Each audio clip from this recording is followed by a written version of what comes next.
welcome you once again to Hugar Social Academy. We are on the topic called Public Administration of Class 10 Standard Political Science. In our last sessions, we have understood about the role of the public administration, the scope of the public administration by the Luther Gulick in the form of POSDCORB, post-corp. We learnt about the recruitment, direct recruitment and indirect recruitment. Moreover, we learnt about the UPSC, Union Public Service Commission, Karnataka Public Service Commission. Today in front of us, there are a few more topics are there. Let us understand, let us explore these topics. It's about law and order. The 7th schedule of the Constitution speaks related to the maintenance of the law and order. In the same way, it directs to the central government as well as the state government regarding maintenance of the law and order. It's the President of India. Whenever any sort of emergency comes in the state, it's the President of India who takes the control of the whole state according to the Article 356. And in the same way, Article 355 speaks related to the central government that they have to keep a proper arrangements related to maintenance of the law and order throughout the country as well as throughout the state. So central government responsibility is more compared to the state government. Central government to have a proper administration and proper maintenance in the throughout the country, it comes with his armed forces. These armed forces who always stands for the fulfillment of the progress of the country called as India, and even stands for the protection of the country called as India. Let us understand what different forces, armed forces or the military forces do Union Home Minister has been having. Union Home Ministry, its armed forces are in the form of CRPF, BSF, RPF, CISF. It's a CRPF, Central Reserve Police Force. The duty of the Central Reserve Police Force whenever there is an emergency in the states, like for example, if elections are been going on over there or any sort of pandemic it has been arose at that time, the central government send its forces to help to the police department here in the state for the proper administering of the state administration. So CRPF duty becomes very important regarding the maintenance of the law and order. So it coordinates with the police system in the states. So CRPF duty it is. Another side, BSF, Border Security Forces. The Border Security Forces is to look after the border areas.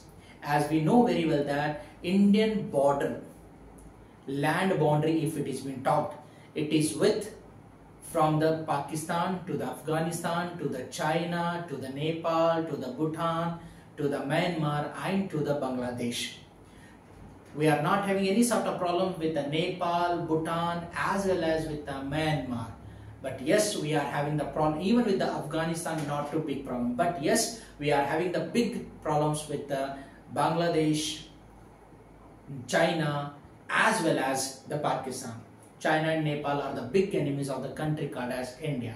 To overcome over this, Border Security Force always keep a strict eye in the border areas regarding taking a proper attention towards the border areas. They do not allow any of the other country people to enter into our country. So they keep a strict vigilance on the border areas. So BSF duty is to protect the border areas. Central Reserve Police Protection Force is to help to the police department in the states. Moreover, we are having Railway Protection Force. This Railway Protection Force only works for the railway department. Railway department is one of the biggest department in the country called as India, right? We very well know that India is having the biggest network of the railway system. So look after as lakhs together people move from one place to another place, lakhs together luggages move from one place to another place. This is a reason regular movement of the thousands of trains in the different corner of the country called as India. Keeping this in the mind, the central government have brought up Railway Protection Force to look after related to the railway sections. So here railway protection force, they do their duties regarding the railway, like checking of the peoples, checking of the luggages, checking of the, so that the crime should not be taken place in the bogies while moving or while traveling. These things are being kept in the mind by the railway protection forces. As this railway system is not only just at one particular area, it has spread to all the number of states in this country called as India. In the same way, we are having Central Industrial Security Forces. Central Industrial Security Forces.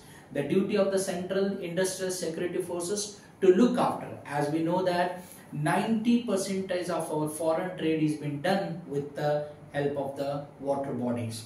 So India is having a large coastal line, number of harbors are there, daily import as well as export. So there is a chances many regarding the smugglings, illegal movements. So these all things will be kept very properly with strict vigilance by CISF, Central Industrial Security Forces. Moreover, not only harbor, it's our railway stations, it's our airports, like international airports are being there, domestic airports are being there, right? Many other, those which are industrial sector, which are very, very important, like a very important industry called as a nuclear power plant.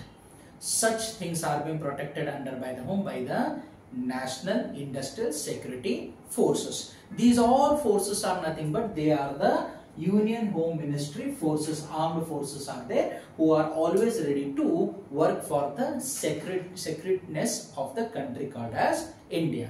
In the same way, when we come to the state part, if it come, right, to look after the proper, to have a proper stable administration, to have a proper maintenance of a law and order, to make the people to follow according to the law and order, police department plays a very, very important role.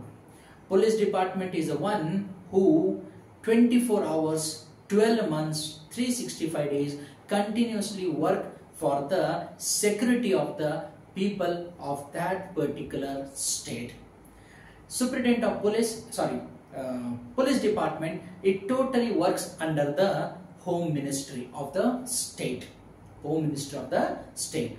Okay, here let us learn the hierarchical system of the police, which makes the whole system to be run in a very proper, in a stable way. And every post, every step is having its own importance, which starts from the structure of police administration, which starts from the Home Ministry. Here the 1, 2, 3, 4 numbers have been mentioned. According to that, the hierarchy system is made there. On the top level, it's a Home Minister who is being assisted by Home Secretary. Home Minister first person who is assisted by Home Secretary, and after Home Secretary it is a DG and or IGP. DG, Director General, right? IGP. Next to him again Director General of Police. Next to him Additional Director General of Police, who is called as ADGP. After him Inspector General of Police, IGP. After him DIG, Deputy Inspector General. After that SP, Superintendent of Police. Then ASP, Additional Superintendent of Police. DYSP, Deputy Superintendent of Police. The 11th one, Circle Police Inspector, CPI. After CPI, Sub Inspector of the Police, PSI. Then Assistant Sub Inspector of the Police, ASI. Head Constable, HC. Police Constable, PC. This is a hierarchical system of the structure of the police administration which works in the state. So this topic speaks of Union Ministry, it may be there, central government it may be there, or it may be of the state government, that whether it is a police department or whether it is a armed forces, they all work together for the proper maintenance of law and order in the state as well as in the country. So our topic called as a public administration. By the topic called as public administration, we can clearly understand that the administration is not such a easy job. To have a proper administration, some proper system has to be followed, and in this three major things plays a very important role. One is legislature, another one is judiciary, and the third important part called as executive. Total public administration stands on the way on the executive. So if proper execution will be there, proper disciplinary things we will see in the way in our state as well as country. This is all regarding the subject, the topic called as a public administration from the political science chapter number 6 of class 10 standard. Okay, this is all regarding this. So don't forget to subscribe, like as well as comment, because your comment plays a very important role to come with me, come with the new ideas and with the new more chapters with the more explanation. Let's meet in our next number of sessions. Jai Hind.